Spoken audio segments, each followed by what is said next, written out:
Hello students, in this video we will talk about the glands which participate in chemical coordination and integration।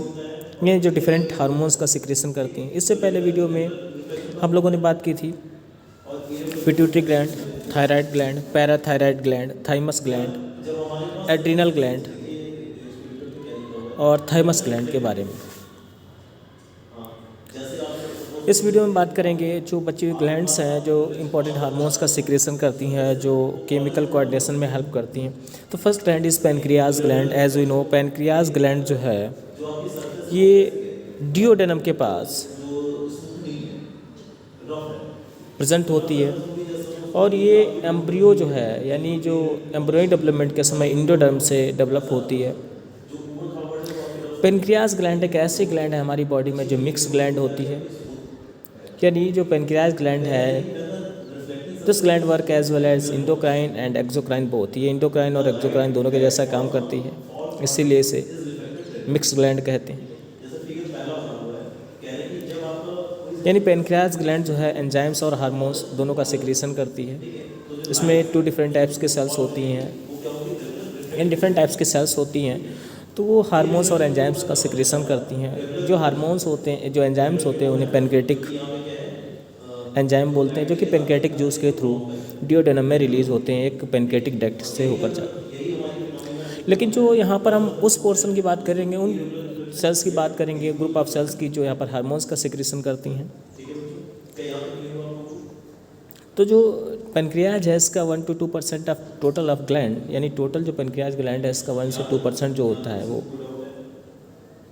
Endocrine part होता है। ये जो endocrine sales हैं यानी ऐसे sales जो हार्मोन्स का सिक्रेशन करती ग्रुप्स में लगी रहती हैं, क्लस्टर्स होते हैं, इन्हें बोलते हैं आइलेट्स ऑफ लैंगरहैंस यानी आइसोलेट्स ऑफ लैंगरहैंस। इनको सबसे पहले पी लैंगरहैंस ने 1869 में डिस्कवर किया था रैबिट के पैनक्रियाज में, इसलिए इन्हें आइसोलेट्स ऑफ लैंगरहैंस कहा जाता है। तो आइसोलेट्स ऑफ लैंगरहैंस ये जो है हार्मोन्स का सिक्रेशन करती हैं। आइसोलेट्स ऑफ लैंगरहैंस जो है यानी आइसोलेट्स ऑफ लैंगरहैंस में 4 टाइप्स की सेल्स होती हैं। अल्फा सेल्स जो कि ग्लूकेगॉन का सिक्रेशन करती हैं, बीटा सेल्स जो कि इंसुलिन का सिक्रेशन करती हैं, और जो डेल्टा सेल्स होती हैं ये सोमैटोस्टेनिन का सिक्रेशन करती हैं, और जो एफ सेल्स होती हैं ये पैनक्रियाटिक पॉलीपेप्टाइड का सिक्रेशन करती हैं। तो इस तरीके से मेन इंपॉर्टेंट जो सेल्स है अल्फ़ा और बीटा, तो याद रखना है अल्फ़ा ग्लूकेगॉन और बीटा इंसुलिन का सिक्रेशन करती हैं। बीटा सेल्स इंसुलिन का सिक्रेशन करती हैं। ये जो ग्लूकेगॉन और इंसुलिन है इंपॉर्टेंट हार्मोन है जो कि हमारे ब्लड में शुगर के लेवल को मेंटेन करते हैं। जब ब्लड में यानी जब ये जो पैनक्रियाज ग्लैंड है ये इंसुलिन हार्मोन का सिक्रेशन नहीं करती है, इंसुलिन हार्मोन जो है इसकी कमी हो जाती है, तो हमारे ब्लड में शुगर का लेवल बढ़ जाता है, जिससे डिजीज़ होते हैं। तो इन डिसीज़ को डायबिटीज़ कहते हैं। डायबिटीज़ 2 तरीके का होता है, एक इंसिपिडस, दूसरा मेलिटस। तो फर्स्ट हम यहाँ पर बात करते हैं जिसका सिक्रेट होने वाला फर्स्ट जो हार्मोन है ग्लूकेगॉन। ग्लूकेगॉन को सबसे पहले किम्बॉल और मुरलिन ने 1923 में डिस्कवर किया था। किम्बॉल याद रखना है, किम्बॉल और मुरलिन ने ग्लूकेगॉन को सबसे पहले डिस्कवर किया था, जो कि अल्फ़ा सेल से सिक्रीट होता है।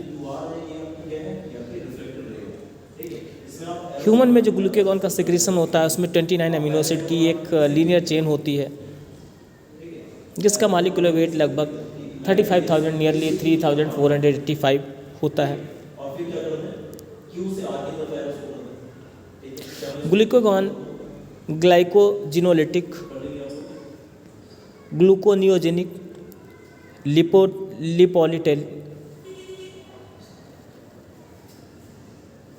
लिपोलिटिक और कीटोजेनिक होता है।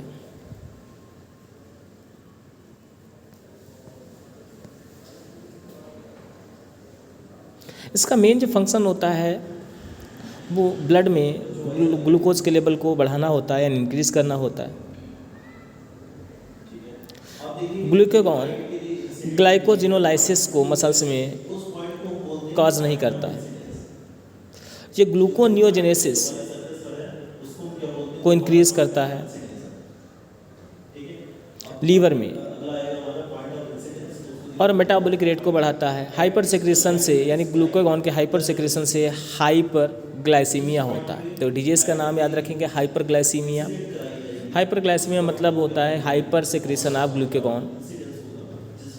इसमें मेटाबॉलिक रेट ज़्यादा बढ़ जाएगी हमारे लीवर की सेल्स की। इसके बाद नेक्स्ट जो हार्मोन है इंसुलिन। इंसुलिन एक पॉलीपेप्टाइड हार्मोन है और ग्लूकागॉन को मैंने क्या उनसे बताया था, ये भी पॉलीपेप्टाइड है लेकिन वो लीनियर है। इंसुलिन जो है ये बीटा सेल से सिक्रीट होता है। इसको सबसे पहले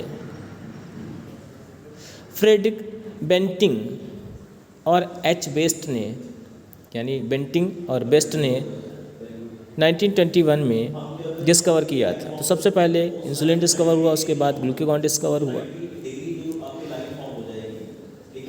ये ब्लड में शुगर के लेवल को कम करता है यानी रिड्यूस करता है। सबसे पहला जो इंसुलिन हार्मोन्स जो डिस्कवर किया गया था वो डॉग में डिस्कवर किया गया था। क्रिस्टलाइन जो इंसुलिन है इसको सबसे पहले प्रिपेयर किया गया था जॉन एबल के द्वारा 1926 में। फ्रेडरिक सेंगर एक इम्पॉर्टेंट नाम है, 1952 की बात है। इन्होंने इसके केमिकल फार्मूला जो इंसुलिन है इसके केमिकल फार्मूले पर वर्क किया।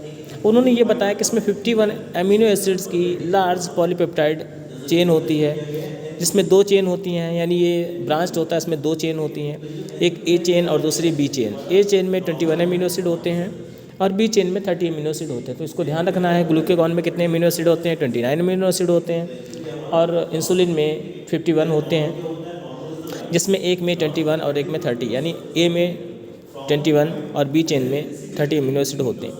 जो ए और बी चेन्स होती हैं वो आपस में एस बॉन्ड से, एस बॉन्ड आप समझ रहे हैं कि जो सल्फाइड बॉन्ड होते हैं उनके बीच जुड़ी रहती हैं, आपस में अटैच रहती हैं। इनका जो मॉलिक्यूलर वेट होता है यानी ह्यूमन इंसुलिन की अगर बात करें तो उसका जो मॉलिक्यूलर वेट होता है नियरली 6000 होता है, यानी 5800 समथिंग होता है, यानी 8 हम बोल सकते हैं होता है। सेकंड है जो इंसुलिन है इसका केमिकल फार्मूला जो है यानी केमिकली इसका स्ट्रक्चर जो डिस्कवर किया था, इसके लिए इन्हें नोबेल प्राइज़ मिला 1958 में। एक इम्पॉर्टेंट बात है आपको बताना चाहूँगा यहाँ पर, जो फ्रेडरिक सेंगर हैं इनको 2 बार नोबेल प्राइज़ मिला। एक बार इंसुलिन की जो केमिकल स्ट्रक्चर है यानी केमिस्ट्री को डिस्कवर करने के लिए, और दूसरा जो नोबेल प्राइज़ मिला था वो डीएनए की सीक्वेंस टेक्नोलॉजी के लिए मिला था। ये एक ब्रिटिश साइंटिस्ट थे जिनको 2 बार नोबेल प्राइज़ मिला, एक ही सेक्टर यानी एक ही सेक्टर में यानी बायोलॉजी के सेक्टर में, एक तरीके से बायोकेमिस्ट्री के सेक्टर में कह सकते हैं, क्योंकि वहाँ पर डीएनए के जो सीक्वेंस हैं उनकी टेक्नोलॉजी की स्टडी की, और दूसरा जो है इंसुलिन के केमिकल फार्मूले की स्टडी की, केमिकल के जो केमिकल स्ट्रक्चर है उसकी स्टडी की, not only chemical formula. Insulin hormone जो है इसकी अगर कमी होती तो ब्लड में शुगर का लेवल बढ़ जाता है, तो ये एक मेजर प्रॉब्लम थी। तो सबसे पहला जो हार्मोन जेनेटिकल इंजीनियरिंग से यानी जेनेटिकल इंजीनियरिंग से जो प्रोड्यूस किया गया वो इंसुलिन हार्मोन था। उसके बाद इसका यूज़ होने लगा। इससे पहले जो इंसुलिन हार्मोन है इसको कैटल से ऑब्टेन किया जाता था। इंसुलिन का जो जीन होता है यानी इंसुलिन के लिए जो जीन होता है वो 11th क्रोमोसोम की शॉर्ट आर्म पर लोकेट रहता है। इसमें 2 इंट्रॉन्स और 3 एक्सॉन्स होते हैं।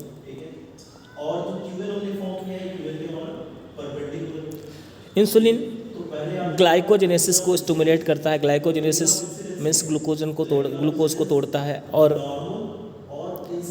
ग्लूकोज लेवल को ब्लड में मेंटेन करता है, नॉर्मल रहता है। तो नॉर्मल की अगर हम बात करें तो कितना रहता है 100 mg/ml, यानी 100 ml ब्लड में 100 मिलीग्राम जो है वो ग्लूकोज होता है।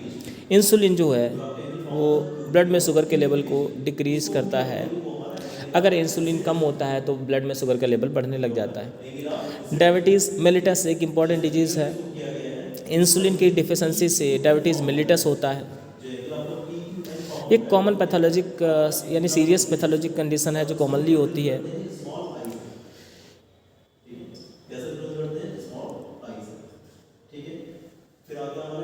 नेक्स्ट है सोमैटोस्टैटिन या इसे GHRIH हार्मोन कहते हैं। ये थर्ड हार्मोन है सोमैटोस्टैटिन।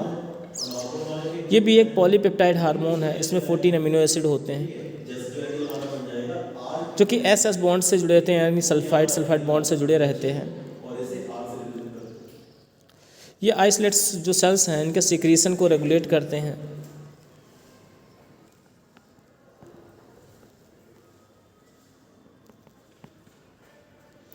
इसको कंट्रोल करता है जो हाइपोथैलेमस ग्लैंड से रिलीज होने वाले हार्मोन्स हैं, वो उसके सिक्रीशन को कंट्रोल करते हैं। और ये जो है यानी ये हार्मोन ये इंसुलिन और ग्लूकागॉन के सिक्रीशन को कंट्रोल करता है, यानी इनहिबिट करता है।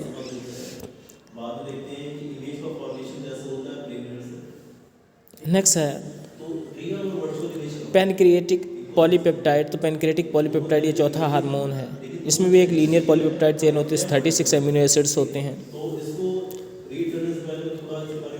नेक्स्ट है गोनैड्स। तो गोनैड्स जो हैं इंपॉर्टेंट ग्लैंड्स हैं, मेल और फीमेल में डिफर ग्लैंड्स हैं। बाकी सारी ग्लैंड सिमिलर होती हैं, लेकिन जो गोनैड्स होती हैं वो मेल और फीमेल दोनों में डिफर ग्लैंड्स होती हैं। मेल से जो सिक्रीट होने वाले हार्मोन्स उन्हें मेल सेक्स हार्मोन कहते हैं, और फीमेल ग्लैंड से जो है सिक्रीट होने वाले हार्मोन्स को फीमेल सेक्स हार्मोन्स कहते हैं।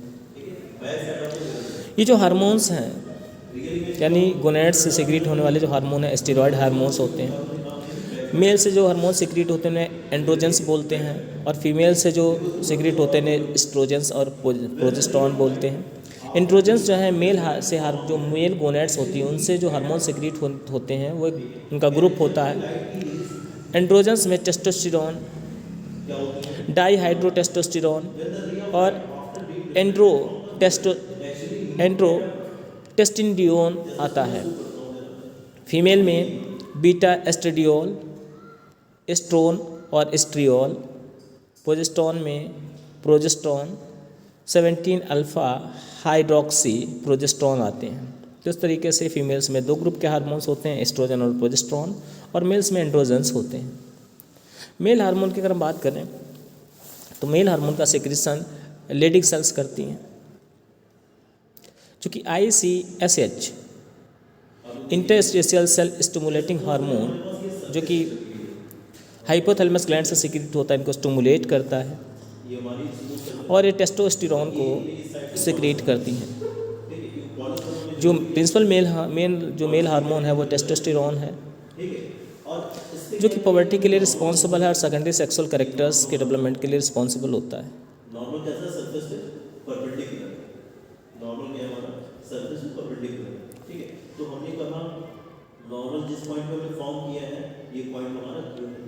टेस्टोस्टेरोन जो है वो LH के द्वारा फीडबैक मैकेनिज्म दिखाता है पिट्यूटरी ग्लैंड के साथ, और ICSH जो है इसका सिक्रीशन को कंट्रोल करता है। फीमेल हार्मोन्स में जैसा कि हमने पहले बात की एस्ट्रोजेंस और प्रोजेस्टेरॉन आते हैं।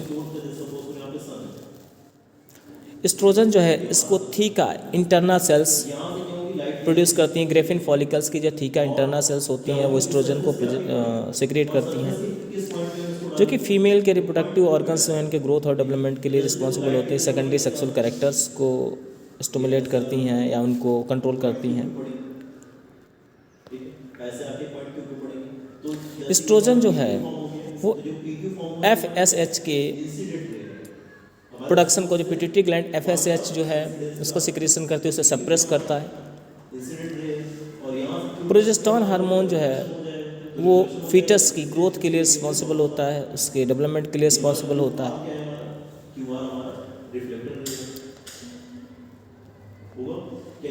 कॉर्पस लुटियम जो कि मेन सोर्स है प्रोजेस्टेरॉन हार्मोन का सिक्रीशन करने का। कॉर्पस लुटियम प्रोजेस्टेरॉन हार्मोन का सिक्रीशन करता है। प्रोजेस्टेरॉन हार्मोन इंडोमेट्रियम की जो ग्रोथ के लिए रिस्पॉन्सिबल होता है, और जो एम्ब्रियो है इसके इम्प्लांटेशन होता है यूटेरस में उसके लिए, और प्लेसेंटा के फॉर्मेशन के लिए रिस्पॉन्सिबल होता है।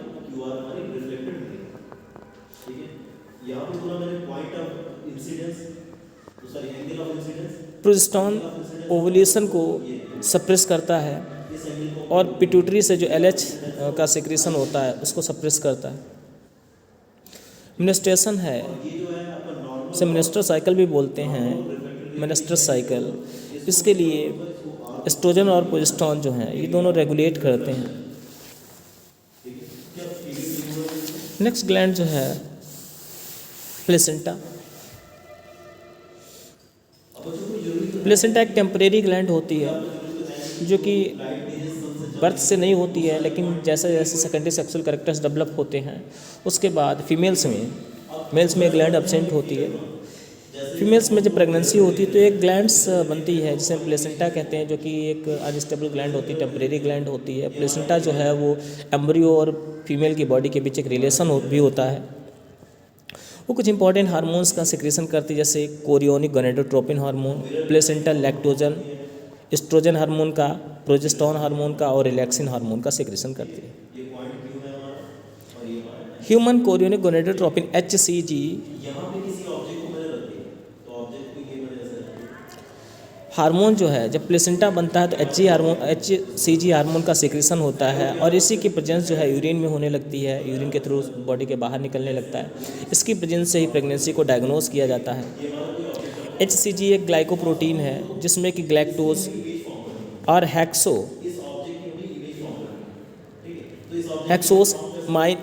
एमाइन होता है।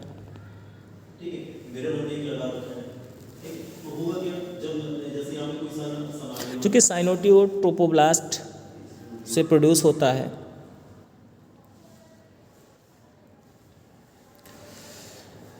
HCG कंसेप्शन के लगभग 14 डेज के बाद यूरिन में रिलीज होने लगता है। इस तरीके से जो इंटरकोर्स के बाद या कंसेप्शन के बाद जो फर्टिलाइजेशन होता है उसके बाद 14 या 20 डेज़ के बाद, नॉर्मली 14 डेज़ के बाद, 18 डेज़ के बाद, 20 डेज़ के बाद यूरिन में ये रिलीज होने लगता है। प्लेसेंटा जो है वो सफिशिएंट अमाउंट में एस्ट्रोजन और प्रोजेस्टेरॉन को रिलीज करता है।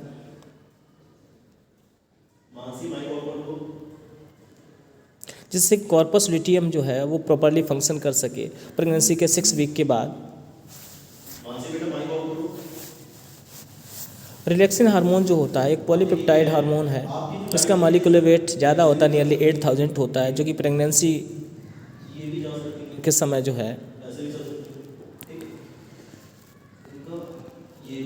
रिलैक्सिन जो मसल्स होती हैं उनमें रिलैक्सन देता है। यानी जो सर्विक्स है या पबिक रीजन की जो लिगामेंट्स मसल्स होती हैं उनमें रिलैक्सन देता है और पार्चुरेशन के समय हेल्प करता है। जो फीटस के पार्चुरेशन होता है, एम्ब्रियो चाइल्ड का पार्चुरेशन होता है न्यूली बॉर्न का। तो इस तरीके से ये जो ग्लैंड्स इनके बारे में आप लोगों ने पढ़ा, इनके जो इंपॉर्टेंट हार्मोन्स हैं, कौन कौन से हार्मोन्स सीक्रेट होते हैं। कुछ और भी ग्लैंड्स हैं जैसे हार्ट है, हार्ट से एक हार्मोन सीक्रेट होता है जैसे एट्रियल।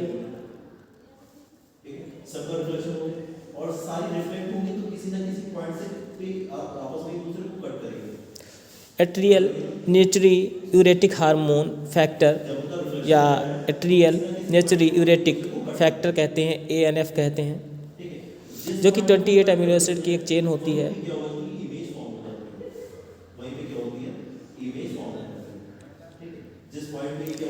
किडनी जो है इनसे भी कुछ हार्मोन्स प्रोड्यूस होते हैं जैसे 1,2,5 ड्राई हाइड्रोक्सी